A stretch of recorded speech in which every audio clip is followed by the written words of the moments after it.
Let's talk a little bit about topic sentences. Unfortunately, students often struggle with writing a topic sentence that's appropriate for the writing prompt given. So let's talk about the things you should be thinking about when you go to respond to a writing prompt.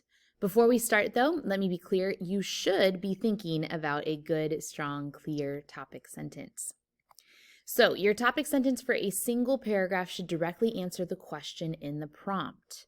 It says paragraph here on the slide, but even if you're not going to write a full, well-structured paragraph, you still need a topic sentence. Even if you're only going to write 5 or 6 sentences total, you still need a topic sentence that directly answers the prompt. And it should be a single sentence answer that should be clear without having even read the prompt. So, if the prompt asks, discuss Rainsford's attitudes toward hunting, and your first sentence is, Rainsford is a really interesting character, then you haven't actually answered the question in the prompt. It mentions nothing about attitudes or hunting, and it certainly doesn't actually answer what the attitude about hunting is. A better topic sentence for the prompt would sound something like, in The Most Dangerous Game, Rainsford's attitude toward hunting develops from being an unfeeling hunting enthusiast to having empathy for a hunted animal. Notice that the topic sentence actually mentions hunting animals, and it mentions attitudes, and it actually answers the question of what Rainsford's attitudes are, from hunting enthusiast to empathy for the hunted. Now, your prompt for the end of the witch hunt assignment is the following.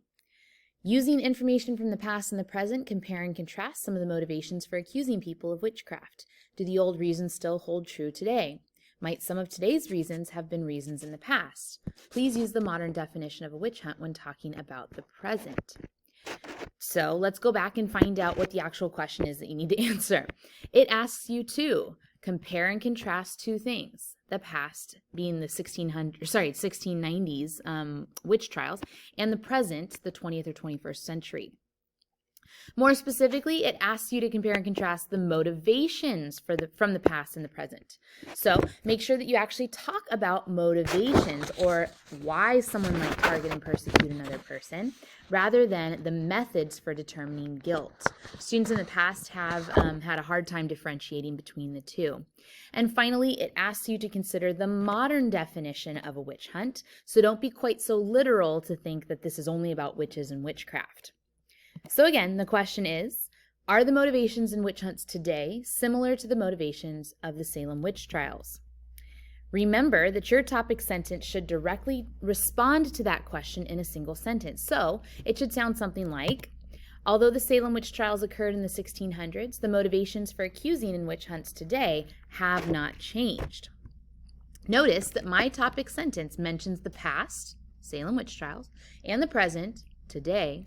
The word motivations, since it's an essential word from the prompt, and I've answered the question by saying that the motivations have not changed. Okay, finally, and this is only somewhat related to topic sentences, but please eliminate personal pronouns. Topic sentences are just the biggest offenders of personal pronouns, but please make sure to eliminate this from all of your writing. Personal pronouns are words like we, I, she, you, he, it. The ones that students use the most are I, me, and my. So please don't use I think, I believe, in my opinion, to me, anything that includes something like that. So why not? Well, number one, because it's redundant. I know that it's what you think. You don't have to say I think because I know that because you're the one writing it. Okay. Also, whatever you say after I think or I believe can be said without it. Check it out. I think that although the Salem witch trials occurred in the 1600s, the motivations, blah, blah, blah, blah. You can completely eliminate I think that and just say, although the Salem witch trials occurred in the 1600s. Notice that all I did from the first sentence to the second is eliminate I think that. Also, personal pronouns weaken your stance. When you say I think, it implies that you don't really know. Eliminate those so that you actually sound like you know what you're talking about. And finally, the third reason you should eliminate these are because it makes you sound like you're in elementary school. The graphic that I have on this slide looks like something that an elementary school teacher would use, right? While using personal pronouns in your writing has the same effect. It makes you sound elementary. You are in high school, so your writing should start to sound like it. No more personal pronouns. And that's it. Thanks.